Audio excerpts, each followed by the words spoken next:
Good afternoon बच्चों, क्या हाल चाल? बढ़िया। चलिए, फर्स्ट लेक्चर का ही ये पार्ट है। सेकंड वीडियो को पार्ट करके आपको दिया जा रहा है ये भी।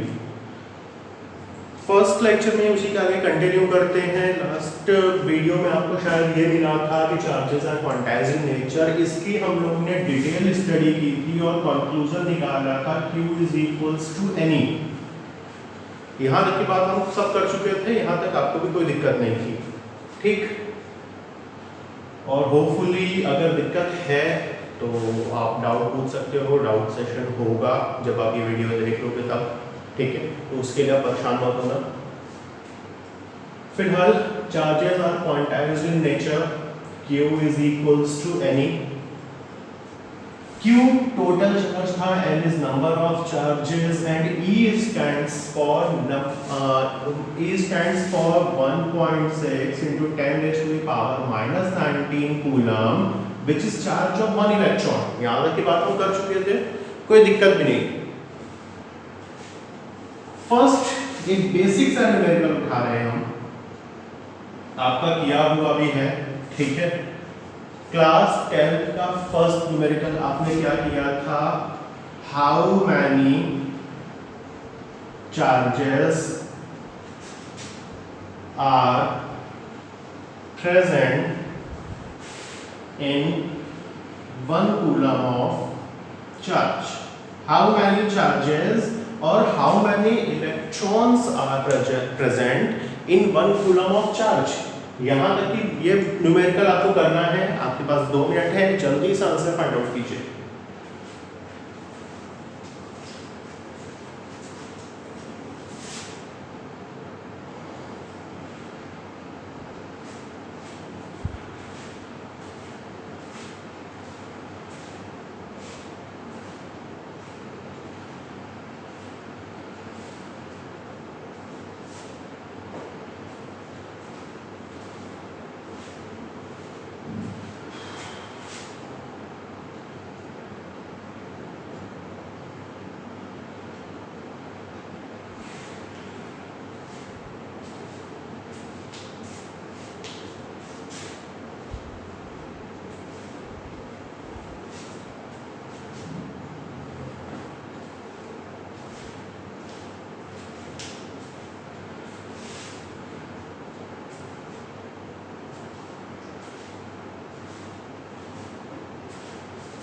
बहुत इजी न्यूमेरिकल था, होपफुली सबका हो गया होगा। चलिए डिस्कस करते हैं।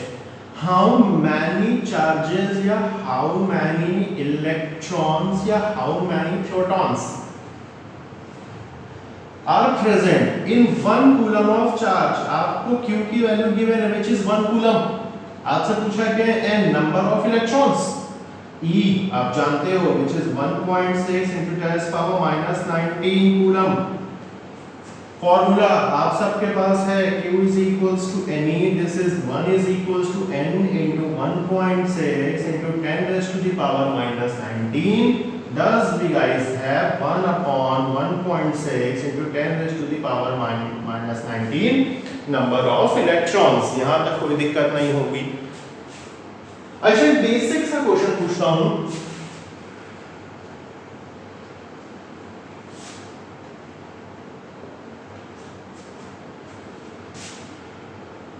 Can we have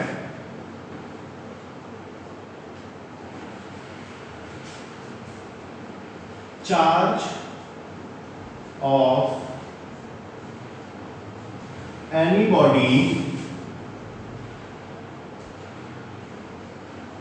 equals to 0.8 into 10 raised to the power minus 19 coulomb?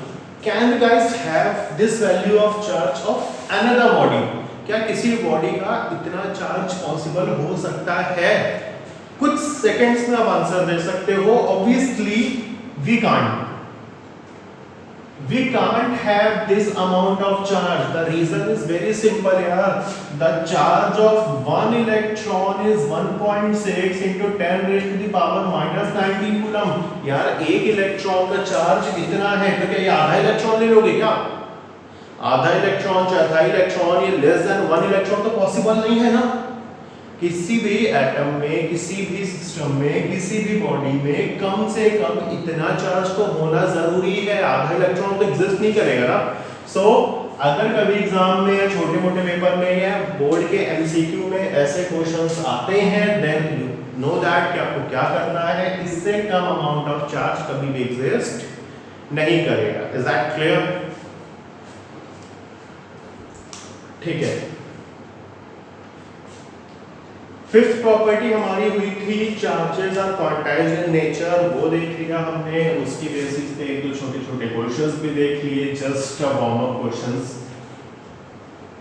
Now अपनी ट्रांसक्रिप्ट में नेक्स्ट प्रॉपर्टी देखिए आप। आपके ट्रांसक्रिप्ट में नेक्स्ट प्रॉपर्टी लिखी होगी, आपके 3-4 प्रॉपर्टीज आपके में बाकी है। The very next ones are charges are mass associated particles। Charges जो होते हैं वो मास एसोसिएटेड पार्टिकल्स होते हैं, मतलब कोई भी चार्ज ऐसा नहीं होगा जिसका कोई भी मास ना होता हो। चार्जेस क्या यार, या तो इलेक्ट्रॉन या तो प्रोटॉन, चाहे इलेक्ट्रॉन हो चाहे प्रोटॉन हो। जैसे इलेक्ट्रॉन ले लो, मास तो हम खुद जानते हैं यार, 9.1 × 10⁻³ kg। ये मास तो हमको ऑलरेडी पता है कि नहीं? सो इसी तरह मास ऑफ प्रोटॉन भी हम जानते हैं 1.67 × 10⁻⁻27 kg।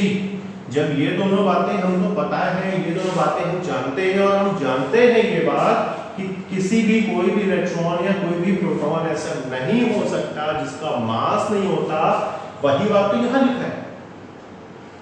Done. Next, charges are invariance in nature। invariance मतलब does not depend on velocity। जैसा आपने फर्स्ट वीडियो में देखा, मैंने आपको चार्ज की वैल्यू बताई थी इलेक्ट्रॉन के, प्रोटॉन के चार्ज की, विच इज 1.6 × 10⁻⁻19 कूलम। क्या मैंने ये बोला या कभी आपने क्लास 10th में ये पढ़ा क्या कि यार ये था वजह चार्ज रेस्ट में हो, अगर चार्ज फ्लो करेगा या चार्ज मूव करेगा तो ये वैल्यू पॉसिबल नहीं है। कभी ना 10th में आपको ये पढ़ाया गया है और ना ही मैंने कभी बताया। The reason is very simple, this is very fixed value. ये वैल्यू कभी बदलेगी नहीं। चार्ज कहीं भी हो, कैसे भी स्टेट में हो, कुछ भी हो, चार्ज की वैल्यू हमेशा यही रहेगी। वही बात यहाँ बोला गया है कि चार्ज की जो वैल्यू है वो उसकी वेलोसिटी पे डिपेंड नहीं करती। Clear? Next, charges resides only on surface। इस प्रॉपर्टी के क्या मायने हैं? इससे पहले इसमें जितना नोट करना है वो नोट कर लीजिए जल्दी से।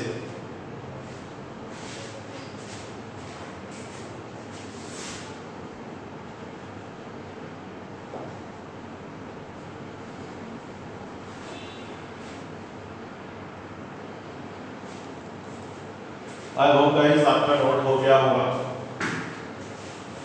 चलिए, जो एक प्रॉपर्टी हम लिखे हैं उसको थोड़ा डिटेल में डिस्कस करते हैं कि मतलब क्या है इस प्रॉपर्टी का। यार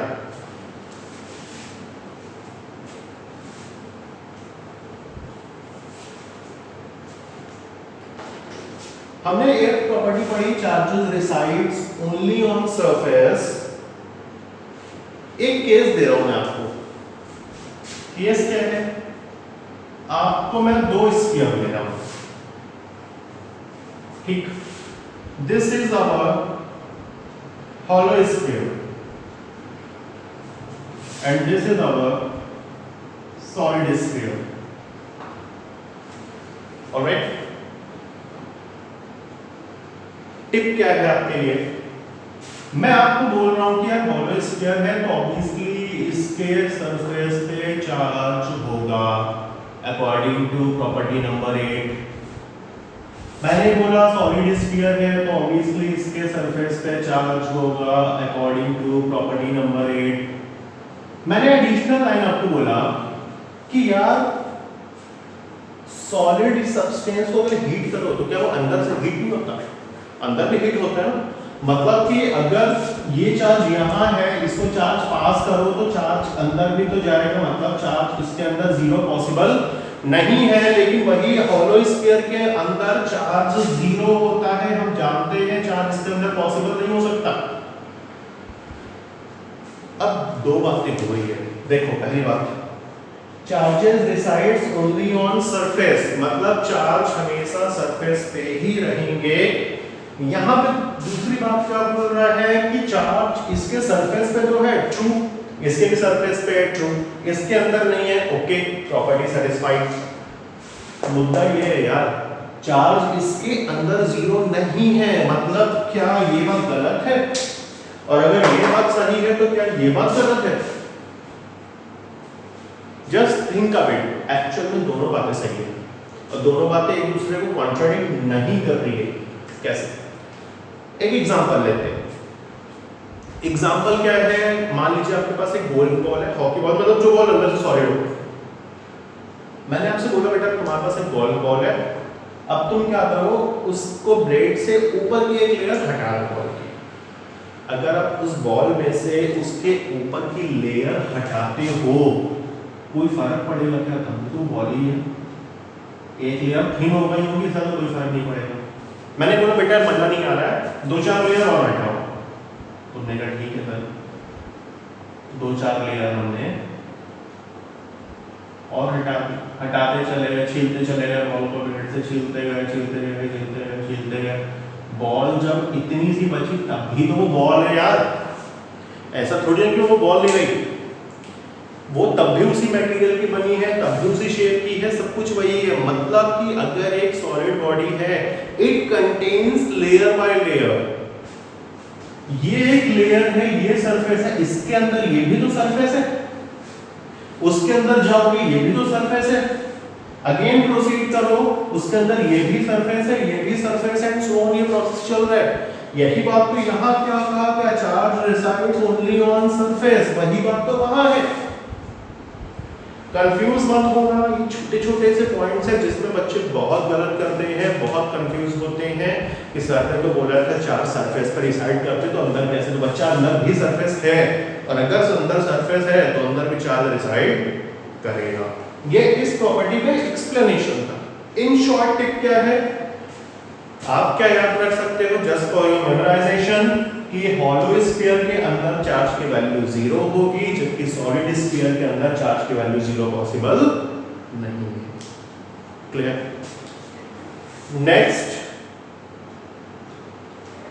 and last but not least, very important property, आपके ट्रांसक्रिप्ट में आप देख लीजिए, आपने लिखा है charges can produce electric field as well as magnetic field. Correct? जब चार्ज है, ध्यान रखिएगा, जब चार्ज रेस्ट पे होता है तो वो इलेक्ट्रिक फील्ड को प्रोड्यूस करता है। इलेक्ट्रिक फील्ड क्लास 10 में आपने पढ़ा है, हम भी डिस्कस करेंगे, लेकिन 1-2 क्लासेस के बाद डिटेल में डिस्कस करेंगे। फिलहाल हम यही जानते हैं इलेक्ट्रिक फील्ड के बारे में कि किसी भी चार्ज के आसपास का वो एरिया जहां पे कोई भी पार्टिकल आए, चार्ज के इफेक्ट को महसूस करे, that is called electric field. This is in short. Point note करने का ये है कि अगर चार्ज रेस्ट पे है तो वो इलेक्ट्रिक फील्ड प्रोड्यूस करेगा, बट अगर चार्ज मोशन में है तो वो इलेक्ट्रिक फील्ड भी प्रोड्यूस कर सकता है, मैग्नेटिक फील्ड भी प्रोड्यूस कर सकता है,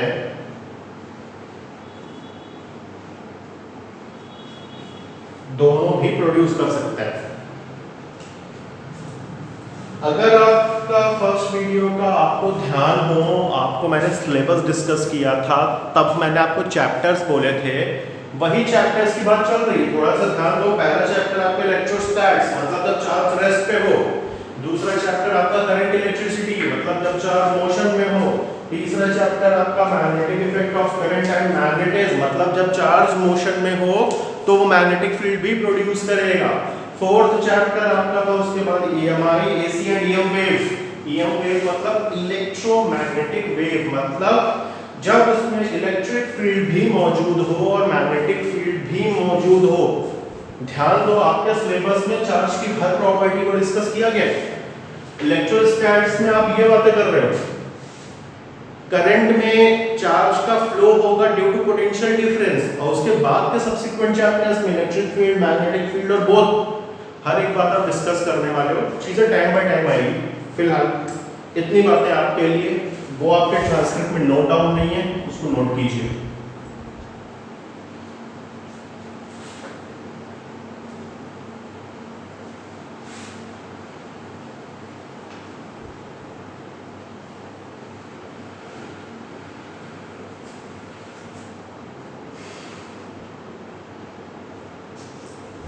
ये नॉर्मल क्वेश्चन था, नॉर्मल टॉपिक था, सबको पता है। तुम्हारे लिए खास क्या है वो देखो। क्लास 2 में हर बच्चा जानता है कि अगर चार्ज मोशन में है तो वो ये सिम्टम शो करता है। थोड़ा सा अलग होना चाहिए बाकियों से आगे निकलने के लिए। वो अलग क्या है, मैं मोशन को कैटेगराइज कर रहा हूँ। अगर चार्ज का यूनिफॉर्म मोशन है तब ये बात है। अगर मैं बोलूं अब चार्ज का motion non uniform, non uniform in the sense भाग रहा हूं, एक्सीलरेट हो रहा हूं चीजें स्पीडली, ठीक। अब क्या होगा, थोड़ा सा सोचिए।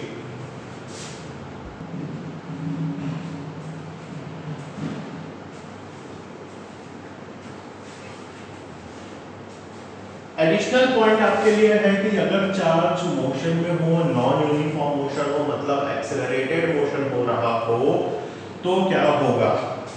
आप कुछ आंसर दो या मैं आपको बताऊं। उसके पहले मैं एक सिंपल सी बात आपको बताता हूं कि सपोज आप घर से कोचिंग आ रहे हो, आते ही हो, वो तो अभी कोरोना की कृपा है कि नहीं आ पा रहे हो, ठीक।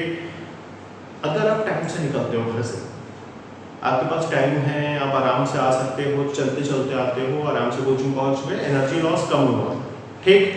वही चीज़ है अगर आप देर से निकलो घर से, ठीक, भागते हुए आना पड़ेगा। जब भागते हुए आप कोचिंग आओगे तो ज़्यादा थकोगे, या जब आराम से आप चलते हुए आओगे तब ज़्यादा थकोगे। आंसर इज बट ऑब्वियस, जब आप भागते हुए कोचिंग से घर आओगे तब आप ज़्यादा थकते हो, या सॉरी घर से कोचिंग आओगे तब आप ज़्यादा थकोगे भागते हुए में। क्यों? क्योंकि आपका एनर्जी लॉस ज़्यादा है, एनर्जी आप एग्जॉस्ट कर रहे हो। वही काम चार्ज भी करता है नॉन यूनिफॉर्म मोशन में। मतलब अगर मोशन नॉन यूनिफॉर्म है तो जो इलेक्ट्रिक फील्ड है, जो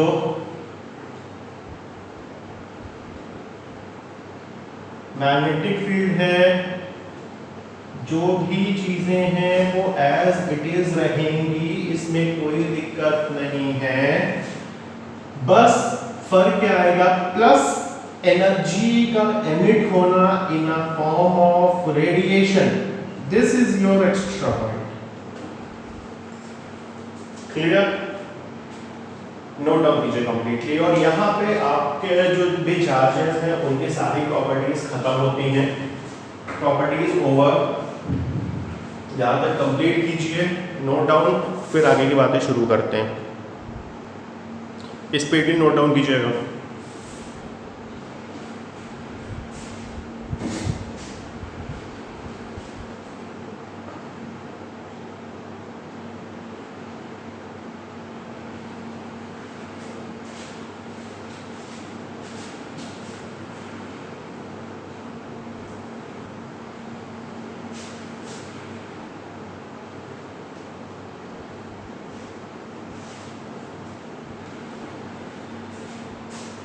इसके बाद एक बहुत छोटा सा, बहुत कॉमन सेंस का क्वेश्चन दे रहा हूं आपको।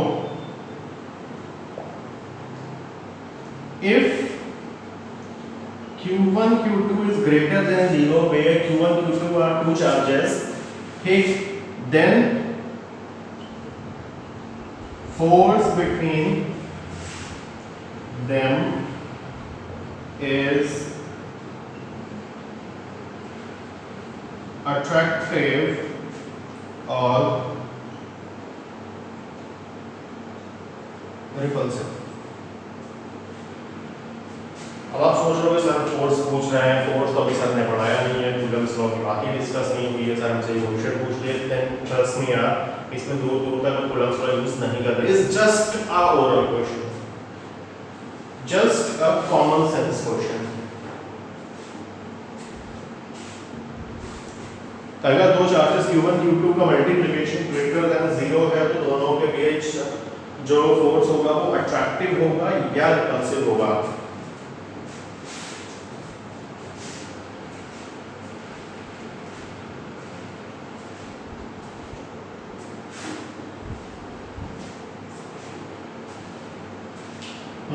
Any clue? चलिए कुछ का आंसर आ भी चुका होगा, कुछ का नहीं भी आया होगा, तो जिनका नहीं आया है उनके लिए हम डिस्कस करते हैं इसको। क्लास 6-7 की मैथमेटिक्स डिस्कस करें क्या थोड़ी सी? अगर दो नंबर्स पॉजिटिव हैं तो उनका मल्टीप्लिकेशन क्या होता है? पॉजिटिव होता है। अगर दो नंबर्स नेगेटिव है तो उनका भी मल्टीप्लिकेशन पॉजिटिव होता है। वही अगर दो नंबर्स में एक पॉजिटिव और एक नेगेटिव होगा तो उनका मल्टीप्लिकेशन हमेशा नेगेटिव होता है, ये बात हम सब जानते हैं। दो सेम नंबर्स का मल्टीप्लाई पॉजिटिव तो डिफरेंट साइन का मल्टीप्लाई हमेशा नेगेटिव होता है। अब यहाँ देखो दो चार्जेस का जो मल्टीप्लाई है वो ग्रेटर देन 0 है, मतलब Q1 Q2 की जो वैल्यू होगी वो पॉजिटिव होगी। पॉजिटिव तब पॉसिबल है जब Q1 भी पॉजिटिव हो जाए और Q2 भी पॉजिटिव हो जाए, तब पॉजिटिव मिलेगा, या जब Q1 भी नेगेटिव हो Q2 भी नेगेटिव हो तब पॉजिटिव। मतलब हर हाल में ये तो श्योर शॉट हो गया कि Q1 और Q2 दोनों के साइन हमेशा सेम होंगे, दोनों चार्जेस या तो पॉजिटिव होंगे, दोनों चार्जेस या तो नेगेटिव होंगे। मतलब वी कैन से, और अगर अकॉर्डिंग टू फर्स्ट प्रॉपर्टी कि अगर दो सेम चार्जेस हैं तो वो हमेशा एक दूसरे को क्या करते हैं? रिपेल। लिख लीजिएगा, if Q1 Q2 is greater than 0 then repulsive force, if Q1 Q2 is less than 0 then attractive force. Is that clear now? Copy that.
हो गया होगा?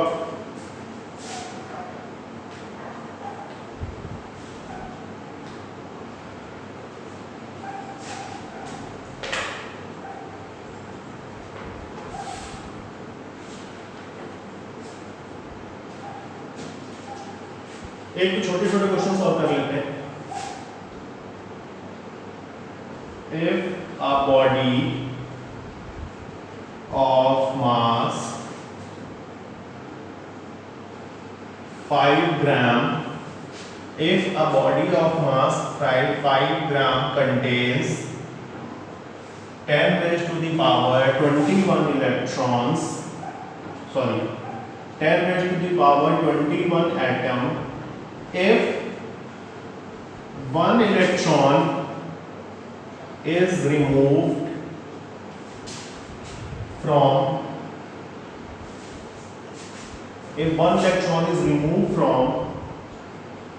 each of 0.01% of atom, find total charge removed.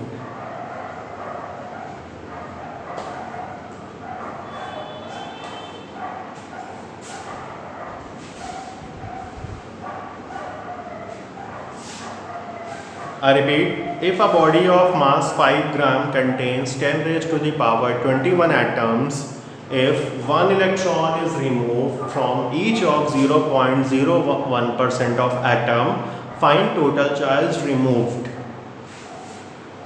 जिनको question समझ में आ रहे हैं उनको बता दे रहा हूँ कि एक कोई सब्सटेंस है, कोई बॉडी है जिसका मास आपको पता है, उसमें कितने नंबर ऑफ एटम है वो पता है।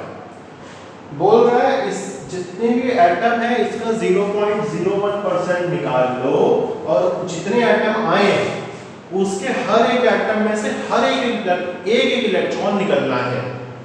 आपको बताना है टोटल कितना टोटल कितना चार्ज रिमूव किया गया। ठीक, पॉइंट पहले ध्यान रखने वाला ये है, if one electron is removed from each of 0.01% of atom, और टोटल एटम है कितने? 10⁻²1। अगर 10⁻²1 के लिए हम 0.01% निकालना चाहें तो कैसे निकालते थे? 10⁻²1 into 0.01 divided by 100, कितना? 10⁻⁴ टोटल एटम का 0.01% हम निकाल चुके हैं। बोल रहा जितने एटम हैं हर एक में से एक इलेक्ट्रॉन निकालो, तो total number of electrons removed कितने? 10⁻17। Number of electrons removed, be careful, number of electrons removed हमको पता है 10⁻17 है। हमसे पूछा है चार्ज रिमूव्ड,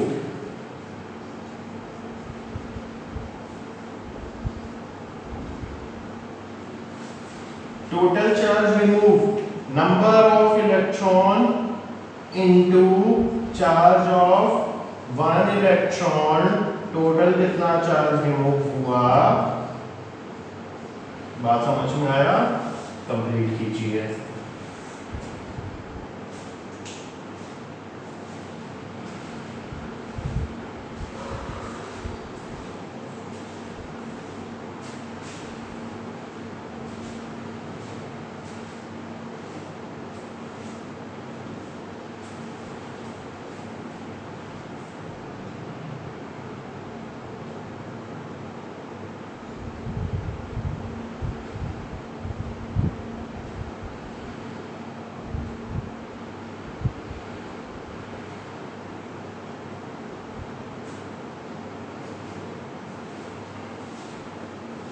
होपफुली नोट हो गया होगा सबका। अगर इन केस नहीं कर पाए तो नोट या दिक्कत होती है तो वीडियो को पॉज करके आराम से नोट डाउन कर लिया करो उसको। बोर्ड पे आपको क्लियर विजिबिलिटी तो है ही है, ठीक है।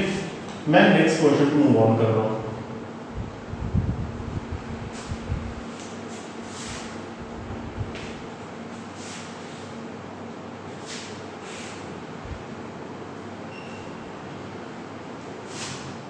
Another simple question. Find number of electrons or protons in 3 gram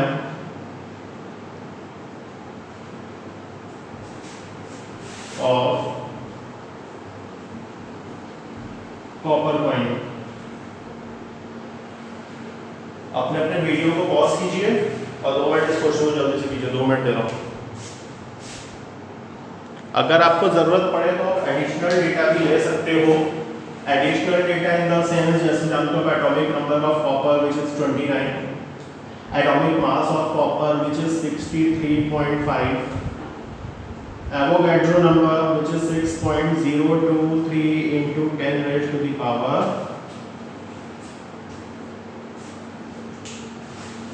video pause कीजिए और स्पीडली इस क्वेश्चन को फिनिश कीजिए। जिनका ये क्वेश्चन हो गया है बहुत अच्छी बात है, जिनका नहीं हुआ है वो क्वेश्चन को दोबारा गौर से पढ़े और एफर्ट दें कि ये क्वेश्चन होगा कैसे। पहले तो देखिए नंबर ऑफ इलेक्ट्रॉन्स या प्रोटॉन्स दोनों ने पूछा है, कोई एक होते इक्वल है, हम सबको पता है। मास गिवन है, एटॉमिक नंबर है, एटॉमिक मास एवोगैड्रो नंबर है। माइंड इतना तो चला ही गया होगा यार कि जो हम क्लास 11 में केमिस्ट्री में मोल कॉन्सेप्ट पढ़े थे, कुछ ना कुछ उसका जुगाड़ है, नंबर ऑफ मोल वो निकालना पड़ेगा, इतना तो हमको पता है। सवाल उठता है कैसे। पहले देखो नंबर ऑफ इलेक्ट्रॉन निकालना है, क्या हम number of atom find out कर सकते हैं? अगर हमसे बोला जाए number of atoms find out करने को, आपने क्लास 11 के मोल कॉन्सेप्ट में फॉर्मूला पढ़ा है, number of atom equal to number of moles into Avogadro number. और नंबर ऑफ मोल का क्या फॉर्मूला पढ़े हो? मास अपॉन मॉलिक्यूलर मास या weight upon molecular weight into Avogadro number. Mass 3 gram divided by 63.5 into 6.023 into 10 raised to the power 23। आपके पास number of atom है, आप जानते हो एक कॉपर कॉइन जो आप ले रहे हो उसके एक एटम में कितने नंबर ऑफ इलेक्ट्रॉन्स होंगे? एक एटम में कितने इलेक्ट्रॉन्स? या number of electron atomic number के इक्वल होता है, तो एक एटम में कितने इलेक्ट्रॉन्स? 29 इलेक्ट्रॉन्स होंगे। अगर 29 इलेक्ट्रॉन्स हैं तो इतने नंबर ऑफ एटम में, this is 3 upon 63.5 into 6.023 into 10 raised to the power 23 में कितने नंबर ऑफ इलेक्ट्रॉन्स होंगे? This is number of electrons, number of atom into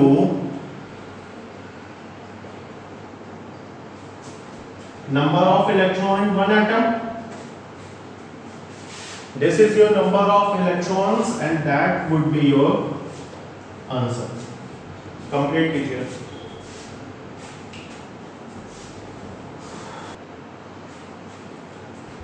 हो गया ना सबका नोट? चलिए आज यही तक रखते हैं। आपको असाइनमेंट मिल गया होगा, नहीं मिला है तो मिल जाएगा। असाइनमेंट के क्वेश्चन नंबर नोट कर लीजिए।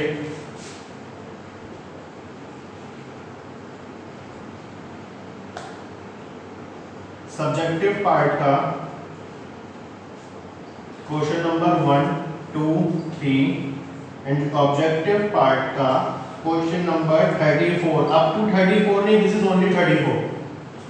नेक्स्ट क्लास में ये कंप्लीट करके नेक्स्ट लेक्चर में देखिएगा सॉल्यूशंस का डिस्कस करेंगे और आगे ट्रांसफर ऑफ चार्ज स्टार्ट करेंगे। Thank you, all the best.